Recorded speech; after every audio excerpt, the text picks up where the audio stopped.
안녕하세요, 윤력입니다. 반갑습니다. 이제 오늘부터는 코드 집중화 또는 추상화에 대해서 알아볼 건데요. 이게 이제 객체 지향이라고 하는 방법론에서 이제 거의 끝에 있는 거죠. 저희가 지금까지 이제 뭐 캡슐화에 대해서 알아봤고, 또 캡슐화를 하는 이유도 알아봤습니다. 그리고 그런 캡슐들을 사용하는 방법에 대해서 캡슐들을 조립하게 되면은 해즈어 관계에 의해서 이제 조립이 가능한데, 또는 이제 틀을 갖다 쓰는 is어 관계를 통해서 상속받아 가지고 쓸 수도 있고, 그 is어 관계에서 가장 중요한 거는 기존에 갖고 있는 기능을 오버라이드 하는 게 굉장히 중요한 그런 내용이었는데, 이제 오늘부터는 향후 몇 개 강의 동안에는 이 집중화 같은 것 또 추상화 같은 그런 주제를 가지고 얘기할 것 같아요. 그래서 오늘 첫 시간이니까, 그렇다면 코드 집중화는 뭐고 또 추상화는 뭔지, 둘은 같은 얘기인지 다른 얘기인지, 이제 그 얘기를 좀 개념적인 얘기를 하고요. 실제 구현하는 코드에 대해서는 다음 시간부터 이어가도록 할게요. 저희가 이제 코드 집중화라는 거를 얘기를 할 때가 있죠. 코드 집중화는 굉장히 중요한 거예요. 여러분들이 프로그램 만들다 보면은 이 프로그램에서도 존재하는 코드가 있어요. 일부 절차가 있습니다. 그리고 이 코드에서도 일부 절차가 있어요. 그런데 이 내용과 이 내용과 이 내용이 완전히 똑같은 내용이라고 합시다. 코드가 다 똑같아요. 그럼 이 똑같은 코드를 여기저기다 흩어놓는 게 좋겠습니까? 아니면 똑같은 코드니까 집중화라는 걸 해서 그 녀석을 같이 사용하는 게 좋겠습니까? 그쵸? 집중화를 해야 되겠죠. 자, 이렇게 한 곳에다가 얘를 떼어내서 함수로 구현하고, 이걸 사용했던 그 함수 블럭에서는 직접 구현하는 것이 아니라 얘를 호출하는 관계를 통해서 이제 얘를 사용을 해야겠죠.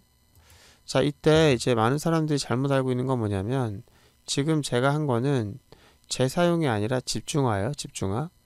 집중화와 재사용은 달라요.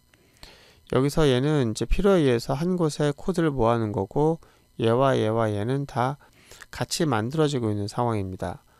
얘가 이전 제품으로 만들어졌던 것을 얘가 사용한다면 재사용이겠지만, 이전 제품이 아니라 같은 제품으로 만들어지는 거잖아요.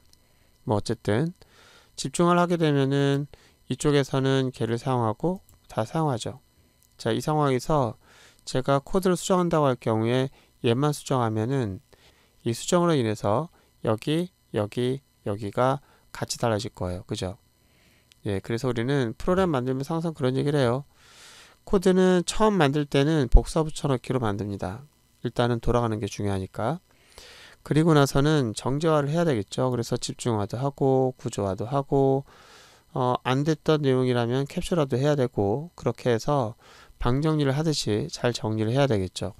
뭐 그거를 어떤 사람들은 뭐 고도화 작업이라고 하기도 하고, 누구는 리팩토링이라고 얘기를 하고, 뭐 여기저기서 뭐 말은 여러 가지 많습니다. 중요한 건 어쨌든 이런 집중화는 여러 가지 도움 받는데, 근데 이런 집중화에서 지금 얘기했던 것은 함수가 있고 이 함수들에서 일부 구간이 동일한 코드를 갖고 있고, 이걸 함수로 분리해 가지고 집중하는 거였잖아요. 그런데 이거 말고 우리가 지금 다루고 있는 프로그램은 객체 지향이잖아요. 객체 지향의 가장 기본 단위는 캡슐이고, 근데 여기 보면은 캡슐이 있고 캡슐이 있는 거예요. 자, 함수가 있는 게 아니고. 그 상황에서 이 캡슐이 갖고 있는 요거 보니까 서비스가 원에 있는 서비스가 드로우, setX, setY, move가 있고, 네모도 그렇고 원도 그래요. 이거는 어떻게 된 거죠? 이거는 어쩌다 보니까 이 서비스가 같은 게 있는 거예요. 그렇다면은 이 서비스가 이름도 같고 기능도 같을까요? 일반적으로는 기능도 같을 수 있죠. 이렇게 되면 저희가 캡슐을 만들 때마다 같은 코드를 작성해야 되는 거죠. 저 메서드들을. 물론 복사 붙여넣기라는 기능이 있으니까 복사 붙여넣기 하면 돼요. 근데 좀 아까 말했듯이 복사 붙여넣기는 나중에 수정할 때 굉장히 어려워져요. 그래서 저걸 해결해야 됩니다. 그럼 얘는 집중화라고 할 수 있을까요? 집중화. 그렇죠. 집중화는 집중화인데, 이게 아까 봤던 알고리즘에 또는 함수 안의 코드 구현에 대한 내용의 집중화가 아니라 이건 캡슐 단위의 집중화가 되는 거예요. 그러니까 서비스가 집중화된다? 일단 이거는 집중화는 집중화인데 코드 집중화는 아닌 것 같고, 그래서 이름을 좀 굳이 말하면 이제 서비스 집중화, 그렇게 볼 수 있는데, 이게 왜 같은 메서드를 가질까요? 왜 그럴까요? 일단 얘네들 합쳐놓고 나면은 똑같은 부분이 있고 좀 차이난 부분이 있는데 왜 이렇게 똑같은 부분이 있을까요? 그 이유는 뭘까요? 이 캡슐들이 모르긴 해도 공통 역할을 갖고 있기 때문에 그런 거예요. 뭐 여러분들이 다 알겠지만 뭐 이런 것도 생각해 볼 수 있죠. 여러분들이 뭐 자동차가 있어요. 근데 하나는 스포츠 자동차고요. 하나는 승합 자동차고요. 하나는 세단 자동차예요. 이놈들은 다 바퀴가 똑같고 행동이 똑같아요. 왜 행위가 똑같을까요? 그리고 생겨먹은 게 꼭 바퀴는 다 가지고 있을까요? 모르긴 해도 이 세단이든 승합이든 이 스포츠든 다 자동차로서의 공통 역할을 갖고 있기 때문에 그렇죠. 얘도 그런 공통 분모의 의미를 갖고 있는 그 서비스가 있는 거고요. 자기만의 특화된 내용 때문에 특화된 서비스를 갖고 있는 거거든요. 그렇다면은 이 공통 분모를 가르는 이 녀석의 공통 이름은 뭘까요? 아까 제가 말했던 세단이나 트럭이나 이런 것들은 자동차 공통 역할자라면 얘는 뭘까요? 네모, 원, 세모. 그렇죠. 원도형, 세모도형, 네모도형이죠. 그래서 도형으로서의 의미를 갖고 있는 기능인 거예요.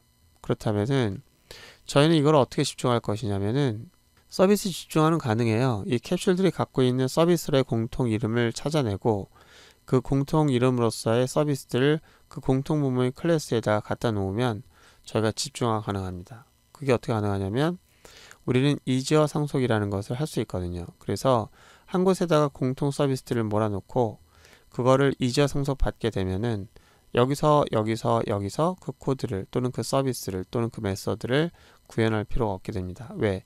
물려받았으니까. 얘를 틀로 해서 우리가 물려받을 수 있기 때문에 그렇죠.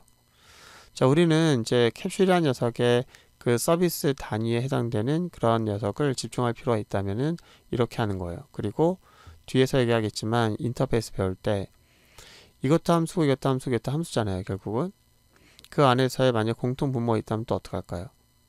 그때는 코드 집중화라는 걸 해야 되고 그런 코드가 또 분리가 될 필요가 있으면은 그걸 또 다른 방식으로 분리해서 쓰게 됩니다. 자, 오늘은 어쨌든 코드 집중화가 아니고 서비스 집중화. 그 서비스 집중화라는 것은 결국 역할이 같은 것이 이 안에 다 묻어있기 때문에 그런데 그런 것도 옆으로 빼서 반드시 여러분이 공통 분모화된 클래스를 만드는 것이 앞으로 여러분이 코드를 유지보수 하는데 도움이 되겠다. 자, 그럼 여기서 용어가 나오는데 이 녀석과 이 녀석과 이 녀석의 공통 분모에 해당되는 이런 클래스는 원래 우리가 만들고자 했던 그런 객체 분석을 통해서 나온 게 아니라 공통 분모로서 나온 거예요. 자, 이런 클래스를 뭐라고 하냐면 우리는 추상 클래스라고 합니다. 추상 클래스라고 하면 뭐가 막연하죠. 뭐 추상화 같은 느낌이 들고 일반화라고 할게요. 일반화. 그래서 일반 클래스. 근데 일반 클래스니까 그것도 좀 이상하다. 그죠? 그래서 우리는 어쨌든 이 객체들에 대한 또는 이 캡슐에 대한 공통 분모의 클래스 우리가 추상 클래스라고 하는데 이렇게 추상화된 클래스를 만들어서 여러분들이 프로를 만들게 되면은 크게 두 가지 장점을 가질 수가 있어요. 첫 번째는 이런 서클이나 렉트나 라인이라고 하는 그런 도형들에 대한 것을 공통화하고 이렇게 추상 클래스를 만들어서 상속받는 모델을 쓰게 되면은 첫 번째 코드 집중화 같은 효과를 가질 수 있어요. 반복되는 코드를 한 곳에다가 몰아넣었으니까 그런 능력도 가질 수 있죠. 두 번째는 이런 특징을 가질 수 있어요. 이 도형들을 일괄적으로 관리할 수가 있습니다. 저희가 만약에 이 도형에서 원, 그 다음에 사각형, 저희가 만약에 일괄적으로 원 객체와 그 다음에 네모 객체와 그 다음에 선 객체 그것들을 일괄적으로 배열에 담으려고 해요. 일괄적으로 배열을 담으려고 할 때 만약에 이게 추상 클래스가 없다고 하면 얘네들을 한 번에 같이 배열에 담을 수 있는 자료형이 있을까요? 네, 있긴 하죠. 뭐 오브젝트라고 하는 그런 클래스가 있는데 아직 저희가 그 오브젝트 클래스는 설명 안 했기 때문에 그거는 좀 이따 갈 거고 일단 우리가 생각하면은 서클, 렉트, 라인은 같이 담을 수 있는 그릇이 없어요. 그러면 같이 담을 수 없기 때문에 각각 마련해야 돼요. 여러분들이 일괄처리할 수가 없어요. 그래서 원은 원 배열을 만들어서 따로 관리하고 그 다음에 네모는 네모 배열을 만들어서 따로 관리해야 돼요. 뭐 선 배열 만들어야겠죠. 그런 식으로 따로 관리해서 얘를 움직이는 작업을 할 때는 각자 개별적으로 따로 해야 됩니다. 하지만 이렇게 추상화된 녀석 또는 부모 클래스가 있으면 재밌게도 이 객체는 이 형식으로 참조가 될 수 있을까요? 그러니까 쉐이프 변수가 a라고 하면은 그 a라는 변수에는 얘를 참조시킬 수 있을까요? 있습니다. 왜? 부모니까. 또 이 변수 a에는 이 녀석의 객체도 참조할 수 있을까요? 할 수 있습니다. 왜? 부모니까. 여기 a에는 또 이제 라인이라고 하는 객체를 만들어서 참조시킬 수 있을까요? 예, 있습니다. 그러면 만약 얘네들을 다 한 번에 참조시켜야겠다. 그러면은 간단해요. 쉐이프라는 녀석의 그 배열을 만들어서 다 거기다 담으면 돼요. 와, 그러면 일괄적으로 담을 수 있다는 얘기입니까? 그렇습니다. 쉐이프 형식으로 배열을 만들면 얘네들은 다 담길 수 있어요. 그래서 보시는 것처럼 쉐이프 배열을 만들어서 서클 객체도 담고 렉트 객체도 담고 다 담아서 얘네들 일괄적으로 폼을 돌려서 다 한 번에 같이 처리할 수가 있어요. 마찬가지로 뿐만 아니라 이 move라고 하는 녀석을 여러분들 보면 알겠지만 쉐이프가 갖고 있는 기능의 공통사항에서는 이렇게 메서드를 일괄적으로 호출할 수 있기 때문에 뒤에서 배우겠지만 오브젝트라는 형식을 쓰는 것에서는 절대 불가능한 일까지 여기서는 다 가능하게 할 수 있습니다. 자, 어쨌든 우리는 이렇게 추상화를 하게 되면은 코드 집중화에 그런 효과도 가질 수 있고 그 다음에 일괄 처리도 할 수 있다. 굉장히 중요한 얘기인데요. 여러분들이 다음 시간에는 이런 추상화라는 것은 결국은 공통분모한데 우리가 공통분모에 대해서 실제 구현 한번 해볼 거예요. 그때 구현은 이런 모델을 하는 것은 아니고 우리가 추상화라는 것은 꼭 이렇게 만들고자 하는 제품에서 공통사항을 뽑아내는 것 외에도 이런 방식으로 추상화가 가능합니다. 저희가 지금 이그잼이라는 그런 클래스를 만들었고 또 율레이그잼이라는 녀석을 자식으로 해서 이제 프로그램 만들었어요. 근데 어느 날 갑자기 이제 연락이 온 거예요. YBM에서 연락이 온 거예요. 너희들 성적관리 프로그램 너무 좋은데 나도 만들어주면 안 되겠니? 이렇게 하는 거예요. 그럼 어떻게 된 거죠? 일단 율레이그잼이라는 녀석을 만들 때 요거를 기반으로 해서 만들었잖아요. 그것처럼 YBM도 보니까 이건 공통인 거예요. 이건 공통이고 이 공통사항을 가지고 YBM스럽게 몇 가지만 추가하는 방식으로 성적관리를 만들면 될 것 같아요. 근데 또 연락이 온 거예요. 다른 데서. 와, 그러면서 계속 그런 형식으로 이걸 만들어야 되는 일이 발생하는 거예요. 그러면은 여러분들 같으면 어떻게 하시겠습니까? 일단 요 녀석이 공통분모가 된 거잖아요. 그래요. 공통분모가 된 거예요. 그리고 또 연락이 온 거예요. 그 너희들의 성적관리 프로그램에 그 솔루션을 나한테 팔아라. 이렇게 한 거예요. 우와, 솔루션을 팔래요. 그러면 이 공통분모를 팔아야 되는 거잖아요. 그렇죠. 이거를 파는 거예요. 그럼 그쪽에서 이걸 상속받아서 자기 거에 맞는 데이터 구조만 확장을 해서 쓰면 되는 거죠. 와, 그러면 문제가 하나 생겼습니다. 저희가 지금 이 만든 녀석에서 이그잼이 공통분모화가 안 된 거예요. 다시 얘기하면은 추상화가 안 된 거예요. 이 녀석을 추상화를 해야만 이 녀석의 그 공통분모를 가지고 확장을 해서 자기만에 맞는 이그잼 클래스를 구현해야 될 텐데 공통분모화를 하지 않아서 공통분모지만 공통분모를 그냥 확장하지 않고 직접 쓰는 일이 발생할 수 있을 것 같아요. 그래서 우리가 이거를 급하게 공통분모화를 해야 되겠습니다.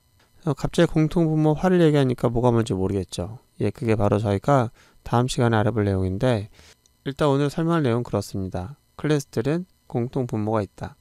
그리고 그 공통분모를 우리는 추상 클래스라고 한다. 라고 한 거고요. 이 추상 클래스가 진짜 추상 클래스가 되려면 추상으로만 사용돼야 되는 거예요.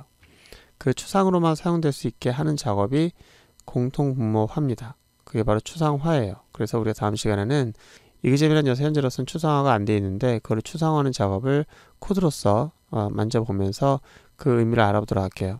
오늘 고생 많으셨고요. 다음 시간에 뵙도록 하겠습니다.